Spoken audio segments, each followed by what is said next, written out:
is up, guys? Welcome back to Think Shank. We are going to make this really quick because we don't have a lot of time, but I wanted to hit on a handful of keys to victory in Game 7 tomorrow. So excited. New legacies get formed, all of those things.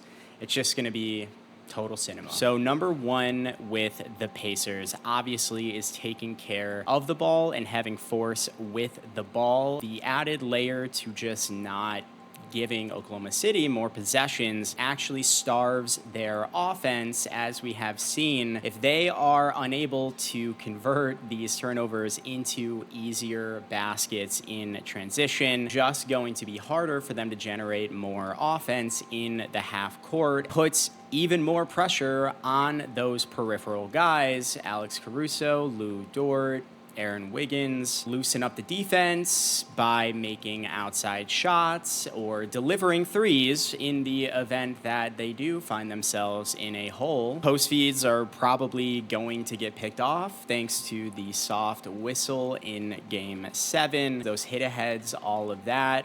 Probably will be a lot more rebounds to go around based on how many misses there will inevitably be. In the event that you actually do get somewhat decent positioning or have to plant near the basket, not bringing the ball down closer to the floor where all of these arms and hands are waiting by the Thunder, as we have seen, is going to be paramount. Back to Lou Dort, Alex Caruso, Aaron Wiggins. Obviously, these guys do have the potential flammability to ignite for 20-plus points. Carlisle and the Pacers are more than aware that they will absolutely lose this game if they are not able. My advice would be baiting SGA and Jalen Williams into hero ball, letting them go and attack one-on-one matchups, staying home just to prevent the kick-out passes and allowing those other guys to get into rhythm early. We all saw in Dub's historic 40-point Game 6 that the drives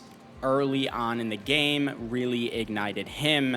I think that the softer whistle again should mean tougher drives, tougher finishes for him, but that has to be part of the awareness for the Pacers defense, as far as probably scooching a little bit farther back to try and prevent any easy kind of drives and cuts to the basket from him. Extends into the turnover piece as well. Also a culprit of Jalen getting so hot in Game 6. I think the Pacers should anticipate a lot of ISOs amid half-court offensive breakdowns. If you are seeing SGA doing his turnaround backdowns or pivoting turnarounds, I really think there's going to be opportunity for more late doubles in that kind of situation. Jalen Williams hasn't really been doubled very much. How well he can make reads and quick kick-out passes from those, I don't know how confident I really feel about it. And generally speaking, I feel like gambling is kind of going to be a little bit more okay. Again, considering the penalty is a Chet pull-up 3 and he's shooting 11 or 12% from 3 in this series, understanding who's hot and who is not. The Pacers as a unit have to be able to identify the best Thunder player to be doubling off of. And those types of gut-wrenching turnovers, I think, is a huge key to using Paycom center against the Thunder in the same ways that we've seen before in this postseason, with home court teams feeling that added pressure of the quietness and uneasiness within these arenas when things don't seem to be going their way. All of the notoriety surrounding Paycom as a home field advantage, it gets absolutely ruckus and wild. Having it be very austere and uneasy with some of these turnovers, I do think is probably going to be worth some of the gambles. Again, assuming you were able to identify the right places to do them from. Oklahoma City's defensive runs can be insurmountable in general, but especially in Game 7. The offense is going to be quicksand anyway with this much on the line, and basically giving all of those turnovers as we had seen in Game 5 with that horrendous stretch in the fourth quarter. 5 turnovers, 2 from Halliburton, 3 from Nembhard within 3 minutes. They cut the lead to 2, and then all of a sudden it's back up to 14. Just going to have a hard time making up the ground. We're all aware that the home crowd at Paycom really amplifies the Thunder, especially when they are going on their runs. If you're not able to kill some of that momentum quickly, all of a sudden any sort of hole or any sort of run overall is just going to feel more and more like an avalanche. And I honestly feel like relying less and less on speech in audio-driven signaling between players for plays or defensive coverage is going to be really, really necessary. Number 1 for the Thunder is hitting first defensively. Similar to the Pacers, it's going to be pretty tough to make up ground if you are the Thunder, if they allow open floor advantage creation, fast break scoring, any kind of momentum. The Thunder's half-court offense has not been particularly jaw-dropping. Obviously, the referees do not want to be the ones to decide the game. Ultimately, just getting the series to 7 games, I think, is a colossal win on their end. I'm sure they are very proud of themselves, and so is Adam Silver. But now it's time for the players to decide. And when you allow more physicality, I think it's very obvious the Thunder stand more to gain as an advantage, thinking about generating badly needed turnovers for kickstarting their offense with easier scoring. Those types of easier baskets can really become a disaster insurance, because as we saw in Game 6, they went scoreless for more than half a quarter of playtime. That is how frigid cold this OKC offense can get when it is not able to generate those kinds of stops and turnovers. And so hitting first defensively and throwing the first punch, establishing that physicality, is going to be all but required. SGA to answer the call of Anthony Edwards. How well can he balance the passing and scoring duality? Game 1 did a great job of revealing to him that he really cannot beat this particular Pacers team alone. And he knows he has to get other guys involved and obviously not turn the ball over 8 times, just like Game 6. Even when he gets to the rim, where he loves to make his really impressive finishes, there might just be more contact allowed there as well, meaning fewer free throws. And so I wouldn't be surprised if we see a complete Kobe reincarnate mid-range clinic from SGA, especially late. If he starts building his offense in that mid-range too early, I worry about fatigue becoming a bigger and bigger factor later in the game, because those are pretty sapping plays, not to mention the amount of push-offs. I'm sorry, he's probably going to be employing.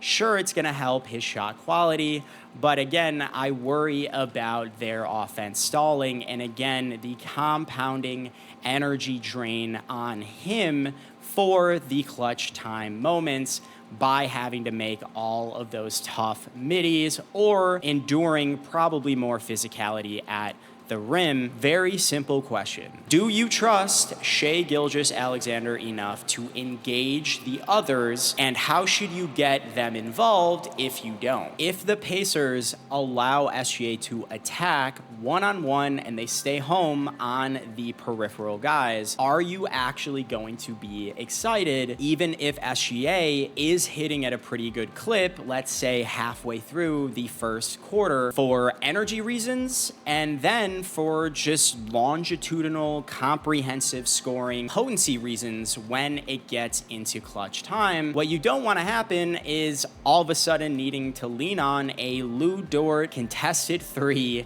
when he hasn't actually shot the ball in about 15 minutes of game time in clutch time of a game 7, weighing how SGA is balancing his playmaking with scoring, depending on how the defense is dictating it, is going to be a really, really interesting question for Daigneault specifically. How can he engage the others to potentially make it easier for Shai to find them?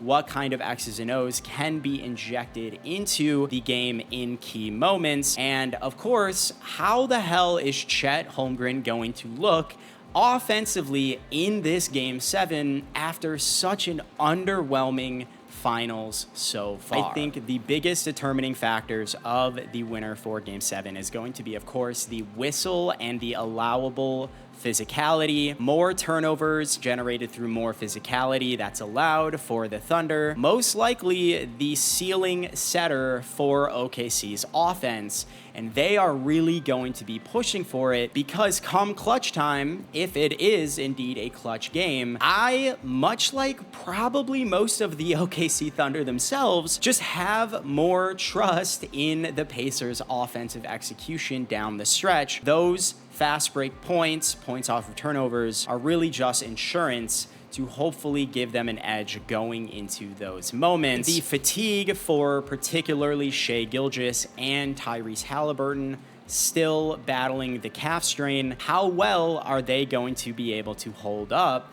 SGA particularly, based on the amount of scoring responsibility he is shouldering, as well as the playmaking component, thinking about getting guys involved enough to sustain themselves throughout the course of the game and potentially have to hit a Lu Dort contested corner 3 to go up 2 with 30 seconds to go. And junkyard plays like offensive rebounds, second chance points, pretty much all rebounds, the 50-50 balls, a byproduct of a lot of competition over those rebounds, are going to be some of the margins that ultimately really define the winner here. And so my prediction for game 7 is that the Indiana Pacers will rewrite history by taking game 7 at Paycom Arena. Stealing the title from a 68-win team has to be top 3, maybe top 2 biggest upsets ever, and a few very key reasons for why I feel that. The game 7 whistle. I do think Oklahoma City's offense is a little more free throw reliant, and I do think Indiana is also going to be able to up its own defensive physicality, which is one already caused them pretty significant problems, particularly as the series has gone on. This type of leap in physicality defensively from the Pacers, yes,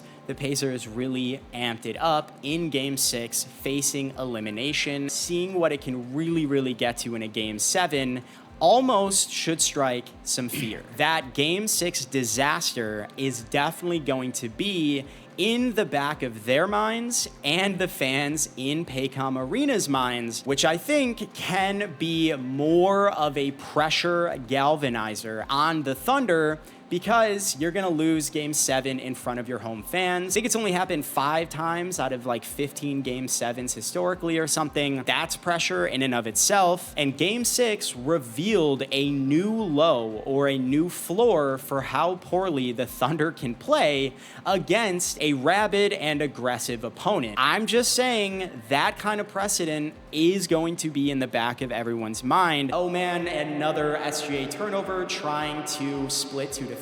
Everybody's gonna be thinking about that as soon as it happens. The lack of trust, which Jalen Williams himself explicitly flagged in his postgame following that disaster class of a finals game, is going to be more plausible and possible with all of this at stake. If the peripheral guys are not able to hit shots, it's gonna be easier for Shai Gilgeous to lose faith and trust in his team and try to go Kobe mode, flip that switch, and take the game over, which sure can probably result in stellar results. Unclear if he does that for more than half of the game, let's say, if it would, but that lever is very much within reach, particularly if the Pacers stay home on his drives. If he takes 20 plus shots in the first 2 quarters, how is he going to be holding up in crunch time if, God forbid, the Pacers keep this game close? The backfiring of erratic lineups and the youth element, Mark Daigneault's brand of rotations, of micro rotations and subbing guys in for very short stints, balls to the wall, especially defensively. I don't know how well that strategy is going to hold up in Game 7, particularly thinking about